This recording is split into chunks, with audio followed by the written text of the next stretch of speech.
لیکن یہ کہ اس وقت جو عالم عرب پر صورتحال پیدا ہو گئی اس میں ہمیں کیا کرنا چاہیے، پاکستان کے جو حالات ہیں ان میں کیا مشورے ہیں، اب میں ان چیزوں کے بارے میں آپ سے چند باتیں عرض کروں گا۔ پہلی بات تو یہ ہے کہ مشرق وسطیٰ کے مسئلے میں اس کے پس منظر کو سمجھ لینا چاہیے۔ ہمارے بہت سے احباب جو ہے وہ فوری طور پر وقتی صورتوں کو جیسے کہ حالات و واقعات ہوتے ہیں صرف انہی کے اعتبار سے رائے قائم کرتے ہیں، چیزوں کا پس منظر جو ہے نگاہوں کے سامنے رہنا چاہیے۔ اس صدی کا ایک مختصر سا نقشہ ذہن میں رکھیے، یہ 20ویں صدی کے آغاز کے وقت جسے ہم پورا کہتے ہیں مڈل ایسٹ، بلکہ صرف مڈل ایسٹ نہیں، پورا شمالی افریقہ سلطنت عثمانیہ کا حصہ تھا، خلافت عثمانیہ، لیبیا، الجزائر، مصر، پورا حجاز، یمن، پورا عراق، شام، اور یہ شام ہی کے حصے ہیں در حقیقت اردن اور لبنان، یہ سب یہ شام عرب، عراق عرب، یہ پورا علاقہ خلافت عثمانیہ یہ اس کا حصہ تھا۔ پہلی جنگ عظیم میں انگریزوں نے عربوں کو بغاوت پر آمادہ کیا، غداری پر آمادہ کیا، انہوں نے خلافت عثمانیہ کے خلاف بغاوت کی، بیج بوئے ان کے دلوں کے اندر نفرت میں، ابھارا انہیں، تم ترکوں کے غلام کیوں ہو، تمہیں خود حاکم ہونا چاہیے، تم کھڑے ہو جاؤ، ہم مدد کریں گے، تم بغاوت کرو، تم ان ترکوں کے خلاف ہماری مدد کرو، ہم تمہیں آزاد کر دیں گے، تم اپنے پاؤں پر خود کھڑے ہو جانا۔ یہ بہت ہی ہمارے لیے دردناک المیہ ہے اس پہلی جنگ عظیم کا۔ کرنل لارنس جیسا شخص، برطانوی استعمار، اور اس کے نتیجے میں عربوں نے بغاوت کی، اور اس قدر دردناک بات آپ کو بتا رہا ہوں، میں پہلی مرتبہ جب سن 62 میں حج کے لیے گیا مدینہ منورہ میں، ابھی وہ ریل کے انجن کھڑے ہوئے تھے۔ یہ ترکی کے زمانے میں، سلطنت عثمانیہ کے زمانے میں بغداد سے مدینے تک ریلوے لائن تھی۔ یہ پورا ایک عالم سلطنت عثمانیہ، سلطنت نہیں، خلافت عثمانیہ، پوری ٹرینیں جو ہے ترکوں کی اڑائی گئی، ہزاروں ترکوں کو شہید کیا گیا، یہاں تک کہ صحن حرم میں شہید کیے گئے سینکڑوں ترک۔ یہ جرم تھوڑے نہیں، معمولی نہیں، آج جس کی سزا مل رہی ہے معلوم ہونا چاہیے کہ وہ جرائم کون کون سے تھے۔ اب بھی جو لوگ گئے ہیں انہوں نے دیکھا ہوگا ترکی کا قلعہ موجود ہے اوپر پہاڑی کے اوپر، حرم کا جو سب سے بڑا دروازہ ہے باب ملک عبد العزیز، اس کے سامنے ایک لائبریری ہوتی تھی، اب تو غالباً وہ بھی گرا دی گئی ہے، اس کے پیچھے پہاڑی پر ترکوں کا قلعہ ہے پرانا، اس پر توپیں موجود تھیں۔ جب بغاوت ہوئی ہے، جو حرم میں آئے ہوئے تھے ترک فوجی، ظاہر بات ہے نہتے، وہ تو نماز پڑھنے آئے ہوئے تھے، ان کو وہاں ذبح کیا گیا ہے، اور ترکوں نے اپنی توپیں استعمال نہیں کی کہ کہیں بیت اللہ کو کوئی نہ پہنچ جائے۔ بہرحال یہ غداری ہوئی ہے پہلی جنگ عظیم کے دوران، اور نہ صرف ترکوں پہ عربوں نے کی ہے، جیسا کہ میں نے کہا تھا دو ہیں سب سے بڑے مجرم روئے ارضی کے اوپر امت مسلمہ کے طبقات۔ ہمارا پنجابی سپاہی بھی جا کر انگریزوں کی مدد کر کے ایلن بی کو قبضہ جو لے کر دیا بغداد کا، اس میں ہمارے مسلمان پنجابی سپاہی بھی شامل تھے۔ یہ خون چکاں باب ہے ہماری تاریخ کا اس صدی کا۔ لیکن اس کے بعد سلطنت عثمانیہ کے ٹکڑے ہو گئے، چیچڑے ہو گئے۔ ایک انگریز نے لکھا ہے یہ جملہ، ذہن میں گجا ہوا جملہ، کہ تاریخ میں یہ بات ثبت ہو جائے گی کہ ایک انگریز نے اس سلطنت کے ٹکڑے کر دیے کہ جو عمر فاروق نے قائم کی تھی رضی اللہ تعالیٰ عنہ۔ یہ پورا عالم، یہ تمام علاقہ کس نے فتح کیا؟ یہ بات ہاتھ بدل گئے تھے، پھر ترک آ گئے، خلافت عثمانیوں کے پاس چلی گئی، لیکن یہ سلطنت تو حضرت عمر رضی اللہ تعالیٰ عنہ کے زمانے سے چلی آ رہی تھی۔ اس کو ایک انگریز کرنل نے، اور اس نے بغاوت میں آبادہ کر کے عربوں کو اور ترکوں کے پیٹھ میں چھرا ڈھپوا کر ان کے ذریعے سے اور ٹکڑے کر دیے۔ لیکن جب جنگ ختم ہوئی، اب انہوں نے کہا کہ اب ہمیں آزادی دیجیے، تو اب انہیں معلوم ہوا کہ غداروں کو دنیا میں کیا ملتا ہے، ٹکڑے کر دیے گئے۔ یہ حصہ عراق یہ انگریز کے پاس رہے گا، شام کا یہ علاقہ یہ فرانسیسیوں کے پاس رہے گا، مصر پر انگریزوں کا تسلط رہے گا، لیبیا اطالویوں کے پاس رہے گا، لے دے کر یہ جو علاقہ تھا حجاز، کیونکہ وہاں کچھ تھا ہی نہیں، بوادٍ غیر ذی زرع، یہ عربوں کے پاس چھوڑ دیا گیا۔ اس وقت جو بادشاہ ہیں شاہ حسین اردن کے، ان کے دادا سب سے بڑے غدار وہی تھے، لہذا ان کو اس علاقے کی بادشاہت دے دی گئی۔ اس کے بعد نجد سے ایک تحریک اٹھی ہے، وہ سعودی جو خاندان ہے وہ نجد سے اٹھا۔ نجد میں اس وقت کچھ بھی نہیں تھا، وہ تو صرف ریت کے تودے تھے اور کچھ بھی نہیں، لہذا ادھر کسی استعماری قوت کو دیکھنے کی ضرورت ہی نہیں تھی۔ وہ تو بعد میں تیل برآمد ہوا اور اس کی حیثیت ہو گئی، اور یہ امارات کا علاقہ جو ہے اس کی دنیا میں اب گویا کہ یوں سمجھیے کہ جو سب سے زیادہ اہم علاقے ہو سکتے ہیں روئے ارضی کے نقشے پر، ان میں سے ایک وہ ہو گیا۔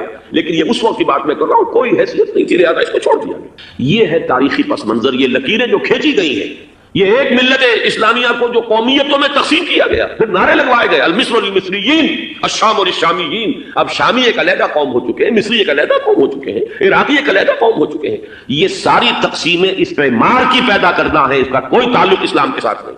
اب ضرورت تو اس بات کی تھی کہ استعمار کے پنجے جب یہاں سے کچھ ہٹے، دوسری جنگ عظیم کے بعد ایک دور آیا، امریکہ ابھرا ہے دنیا کی عالمی سطح پر سیاست میں، اس کے ہاں کچھ آزادی کے تصورات تھے، اس نے بھی سپورٹ کیا۔ برطانیہ کمزور ہو چکا تھا، وہ اتنے بڑے علاقے کو ہولڈ نہیں کر سکتا تھا، ہندوستان بھی آزاد ہوا، پھر یہ کہ اور دوسرے علاقوں سے بھی اس کو پسپائی اختیار کرنی پڑی. استعمار کے پنجے جس طرح بھی ہوئے ان کے سینوں سے، عربوں کے سینوں سے جو ہے گویا کہ وہ ہٹے. لیکن امریکہ نے ایک اپنی بہت بڑی حکمت عملی جو اختیار کی، عالم عرب کے سینے میں اسرائیل کا خنجر پیوست کر دی تاکہ یہ کبھی آزاد نہ ہو جائیں، ہمارے انگوٹھے تلے رہے، ہماری پالیسی گورن کرے. یہ استعمار کا دوسری جنگ عظیم کے بعد جہاں برطانوی استعمار، فرانسیسی استعمار رفتہ رفتہ یہ ہٹنے شروع ہوئے. صدر ناصر نے انگریزوں کو اٹھا کر پھینکا میڈیٹرینین میں اور دوسرے جگہوں سے. الجزائر نے آزادی حاصل کی فرانس سے، اطالویوں سے جو ہے لیبیا والوں نے آزادی حاصل کی. یہ ہو گیا، لیکن ایک خنجر پیوست کر دیا گیا اسرائیل کا سینہ عرب. اس صورتحال میں ظاہر بات ہے کہ ایک تو بڑی آئیڈیل پوزیشن تھی کہ پورا عالم اسلام متحد ہو، لیکن وہ تو بہت دور کا خواب معلوم ہوتا ہے. علامہ اقبال سے بڑا کوئی نقیب نہیں ہے ملت اسلامی کی وحدت کا. ایک ہو مسلم حرم کی پاسبانی کے لیے نیل کے ساحل سے لے کر تابخا کے کاشغر. لیکن انہیں بھی اپنے لیکچرز میں کہنا پڑا کہ اس وقت جو صورتحال ہے پورے عالم اسلام کی ایک وحدت بن جانا تو تقریباً ناممکن نظر آ رہا ہے. اگر کسی طرح ایک common wealth of Muslim nations وجود میں آ جائے تو بھی بڑی کامیابی ہوگی، لیکن اس سے بھی پہلے یہ تو زیادہ آسان تھا کہ عالم عرب ایک وحدت کی شکل اختیار کر لے. یہ تو ایک قوم ہے، اکثر و بیشتر ایک نسل یا زیادہ دو نسلیں کہتی ہیں. شمالی افریقہ میں بربر نسل بھی ہے، باقی تو سب عرب ہے. یہ پورا عالم ایک نسل، ایک زبان، پورے اتنے رقبے کے اوپر بولے جانے والی ایک زبان، یہ تو ایک ہو جائے. افسوس یہ ہے کہ اس کا ایک ہو جانا، ایک شخصیت ابھری تھی جو مذہبی مزاج کی شخصیت تھی، جو دینی مزاج کی حامل شخصیت تھی. اگر اس کی قیادت میں عالم عرب متحد ہو جاتا تو واقعتاً ایک بہت بڑا جو ہے مرحلہ وہ طے ہو جاتا پوری عالمی ملت اسلامیہ کی ایک وحدت اختیار کرنے کا. وہ شخصیت تھی شاہ فیصل شہید کی. اور اس لفظ کے ساتھ ہی آپ کے ذہن میں آ گیا ہوگا کیوں انہیں شہید کر دیا گیا، کس نے کیا کرایا، کہاں سے تعلیم حاصل کر کے آیا تھا وہ جس نے شہید کیا شاہ فیصل شہید کو. اس کی گردن پر کون سوار تھی، وہ یہودی لڑکی کے جس کے فوٹو بھی شائع ہوئے کہ گردن پر اٹھائے کھڑا ہوا شہزادہ اپنی ایک یہودی دوست کو، لڑکی کو. اور وہی ہے کہ جس نے جا کر پستول سے شہید کیا ہے. جہاں میں اچھی طرح جان لیجئے، جیسے بارہا میں نے عرض کیا ہے کہ حضرت عمر کو شہید کرنے والا کہنے کو ابو لولو فیروز تھا، لیکن اس کے پیچھے پورا ایرانی نسل پرستی کا جو پورا پس منظر ہے، اسے تو ہر شخص اس کی ذرا بھی نگاہ جو ہے جو صرف منظر کو نہ دیکھ رہی ہو، پس منظر کو بھی دیکھنے والی ہو، وہ تو جان دے گی کہ ابو لولو فیروز ایک فرد کا نام نہیں تھا، وہ ایران کا انتقام تھا عالم عرب سے. بالکل اسی طریقے سے یہ امریکی استعمار کا ہتھ کنڈا تھا، اسے محسوس ہوا. شاہ فیصل مذہبی مزاج کا شخص یہ ابھر رہا ہے، اور یہ شاہ فیصل کی حکمت عملی کا ذرا آپ اندازہ کیجئے. لاہور میں سمٹ کانفرنس ہوئی، اس میں وہ آئے، سب سے ٹاورنگ پرسنالٹی پورے اس وقت عالم اسلام کے اندر شاہ فیصل کی تھی. اور وہ گویا کہ ایک بہت ہی جس کو کہا جائے کہ ایک بہت ایلڈرلی، ایک بزرگانہ ایک شخصیت جو ہے، اور انہوں نے اپنے دولت کے دروازے، عرب میں وہ مشہور تھے کہ نہایت خسیس اور بخیل انسان ہے، اس لیے کہ وہاں وہ خرچ کرتے تھے حساب کتاب کے ساتھ، لیکن ان کے خزانے کھلے ہوئے تھے عالم اسلام کے لیے. ادھر بھی مدد ہے، ادھر بھی مدد ہے، ادھر بھی کام ہو رہا ہے، ادھر بھی کام ہو رہا ہے. پھر انہوں نے تیل کا ہتھیار استعمال کر کے ایک دفعہ امریکہ کو دن میں تارے دکھا دیے تھے. لہذا ان کا ہٹایا جانا سین سے یہ امریکی استعمار کے لیے لازم تھا. اب لے دے کر رہ گئے کون؟ سیکولر مزاج کے لوگ. پہلی اٹیمپٹ جمال عبد الناصر نے کی، ناکام ہو گیا. قذافی صاحب نے کوشش کی کہ وہ ان کی جانشینی حاصل کر لے، ناکام ہو گیا. اب ایک تیسری شخصیت صدام حسین کی، ملحد ہے، اسلام سے کوئی سروکار نہیں. بعث کا فلسفہ سیکولرزم پلس عرب نیشنلزم یہ اصول ہے. لیکن یہ ہے کہ یہ شخصیت ابو ابھر کر ایسی آئی ہے کہ اس سے اس وقت یہ جان لیجئے، میں امریکہ میں بھی عربوں سے مل کر آیا ہوں، سعودی عرب میں بھی میں وہ دیکھ آیا ہوں. نوجوان نسل جو ہے عربوں کی، پورا جو دوسرے عرب ممالک ہیں جہاں پر کہ مذہب کا اتنا چرچا ہی نہیں ہے، پورا فلسطینی عرب، جارڈن کے عرب، شامی عرب عوام، وہ سب کے سب صدام کے پیچھے ہیں. اس لیے کہ انہیں نظر آ رہا ہے کہ ایک شخص پھر ایسا پیدا ہو کر سامنے آ گیا ہے جو شاید عالم عرب کو پھر یونائٹ کرے. اور یہ ہے اصل وہ شے کہ جو امریکہ کے لیے کسی صورت میں قابل قبول نہیں. دولت کے یہ ذخائر، خلیج کی یہ دولت، سیال سونا اور اس کے ذخیرے، اور یہ کسی طریقے سے یہ امریکہ کے زیر اثر نہ رہے. یہ ہے وہ شے جو اسے برداشت نہیں ہے. وہ کوئی عربوں کی محبت میں نہیں آیا 2.5 لاکھ فوج لے کر. وہ کوئی شاہی عرب جو خاندان ہے سعودی، اس سے اس کی کوئی دلچسپی نہیں ہے. کوئی پتہ نہیں کہ وہ خود ان کو ہٹا دے اور وہاں پر کوئی جمہوری ڈھانچہ جو ہے وہاں پہ کھڑا کروا دے خود امریکہ. اس لیے کہ سعودی عرب میں دیکھ آیا ہوں حالات، اگرچہ ظاہر بات ہے کہ زیادہ گہرائی میں تو وہاں جانے کا موقع ہی نہیں ہوتا، بہت ہی مستبد حکومت ہے، لیکن صاف نظر آ رہا ہے کہ اس وقت دونوں طبقے نوجوانوں کے جو ہے وہ شاہی خاندان کے شدید خلاف ہو چکے ہیں. جو وہاں پر جدید مثقف طبقہ ہے، جدید تعلیم یافتہ، جو باہر پڑھ کر آیا ہے امریکہ میں اور کہیں اور وہ کثیر تعداد میں، وہ صاف سوال کر رہے ہیں کہ یہ billions and billions of dollars کے جو ہمارا خرچہ آتا تھا، ہمارے ہتھیاروں کے آرڈر جاتے تھے، وہ کہاں گئے؟ کل 65,000 فوج، اور عرب کے پاس، سعودی عرب کے پاس اتنے ٹینک بھی نہیں ہیں جتنے کہ یمن جیسے غریب ملک کے پاس، تو ہمارا روپیہ یہ گیا کہاں؟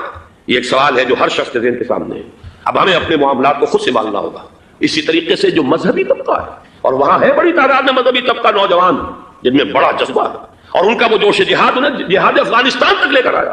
سینکڑوں عرب نوجوان یہاں جو ہے شہید ہوئے، اپنے ملک میں تو انہیں بولنے کی بھی کوئی امکان نہیں ہے، لیکن یہاں وہ جذبہ جو اندر اندر پروان چڑھ رہا ہے، وہ جذبہ انہیں لایا ہے، اور افغانستان کی سنگلاخ وادیوں کے اندر انہوں نے جام شہادت نوش کیا ہے۔ وہ طبقہ بھی شدید مخالف ہو چکا ہے کہ انہوں نے امریکیوں کو بلا کر، ان میں یہودی بھی ہیں، عیسائی تو ہے ہی ہے، یہودی ہیں، یہودی عورتیں ہیں، جو کچھ اب وہاں بے حیائی اور بے پردگی کے مناظر نظر آ رہے ہیں۔ یہ سرزمین عرب، میں نے امریکہ میں تقریر سنی ہے اسنا کے جو فائنل ان کا ایک سیشن تھا، اسلامک سوسائٹی آف نارتھ امریکہ، جس میں میں مدعو کیا گیا تھا، اور اسی لیے میں نے یہ سفر کیا تھا۔ ایک نوجوان نے جو تقریر وہاں پر کی ہے، واقعہ یہ ہے کہ میں حیران رہ گیا اس کی جرأت کا۔ اس نے کہا کہ حضور نے فرمایا تھا کہ جزیرہ نما عرب میں دو دین جمع نہیں ہو سکتے، اور آج شاہی خاندان کی صرف اپنی حکومت کو بچانے کے لیے امریکیوں کو اتنی بڑی تعداد میں بلا لیا گیا ہے، جن میں موبائل چرچ بھی ہیں، موبائل سینیگوگز ہیں، یہودی مرد اور عورتیں جو ہے دندناتے پھر رہے ہیں آج عرب کی سرزمین پر۔ لہذا جو مذہبی طبقہ ہے وہ اس پر شدید رد عمل جو ہے اس کے اندر پایا جاتا ہے۔ یہ حالات ہیں جو میں آپ کے سامنے چاہتا تھا کہ رکھوں۔ یہ وہ شامت اعمال ہے۔ ایک طرف یہ کہ وہ شخصیت جو ہے صدام حسین کی، وہ کوئی پسندیدہ شخصیت نہیں، لیکن یہ کہ اس شخصیت کو تقویت دینے والے بھی تو یہی لوگ تھے۔ انہیں خطرہ تھا ایران کے انقلاب سے کہ کہیں اسی قسم کا کوئی انقلاب ہمارے ہاں نہ آ جائے، لہذا انقلاب ایران کو ایکسپورٹ نہ ہونے دے، اس لیے انہوں نے اسی صدام حسین کو بلینز اور بلینز آف ڈالرز کی مدد دی۔ آج وہی ہے، عربی کی تو ایک کہاوت بھی ہے، سمن کلبک، یا کو لوگ اپنے کتے کو کھلا پلا کے موٹا کرو، کسی روز تمہیں کو کاٹے گا۔ آج وہ تو انہیں کاٹ رہا، لیکن یہ کہ اس کا جو علاج تجویز ہوا ہے وہ انتہائی خوفناک ہے۔ 2.5 لاکھ امریکی وہ استعمار کے پنجے جو بمشکل عالم عرب کے سینے سے جو گڑے ہوئے تھے اس استعمار نے، مشکل ہٹے تھے کہ ایک دم اب وہاں پر خبریں آ رہی ہیں، فرانسیسی بھی آ رہے ہیں، برطانوی بھی آ رہے ہیں، کہاں کہاں سے فوجیں آ رہی ہیں، اور وہاں پر 2.5 لاکھ تو صرف امریکن آرمی کا، اس میں تقریباً 1.5 لاکھ تو پہنچ چکی، اور جو بھی ہوگا وہاں پر جیسا کہ میں نے عرض کیا ہے اس قدر خوفناک سین ہے۔ میں نے بہت سے حضرات واقف ہوں گے، کئی مرتبہ میں نے حوالہ دیا ہے مولانا سید حامد میاں رحمہ اللہ کا، انہوں نے ایک دفعہ مجھے بتایا تھا کہ احادیث میں جو قرب قیامت کے حالات و واقعات کی پیشن گوئیاں ہیں، ان میں یہ ہے کہ وہ جو آخری جنگ ہونی ہے جو کہ دجال کے خلاف ہوگی مسلمانوں کی، اور جس میں کہ حضرت مسیح علیہ السلام کا نزول ہوگا، جس کے سلسلے میں اس سے پہلے ایک جنگ ہوگی بہت خوفناک، بہت خوفناک، اور عجیب الفاظ ان کے یہ تھے کہ اس میں ایک طرف مسلمان اور عیسائی اور یہودی تینوں ہوں گے۔ یہ بات سمجھ میں نہیں آتی تھی کہ مسلمان اور یہودی ایک جگہ کیسے جمع ہو سکتے ہیں۔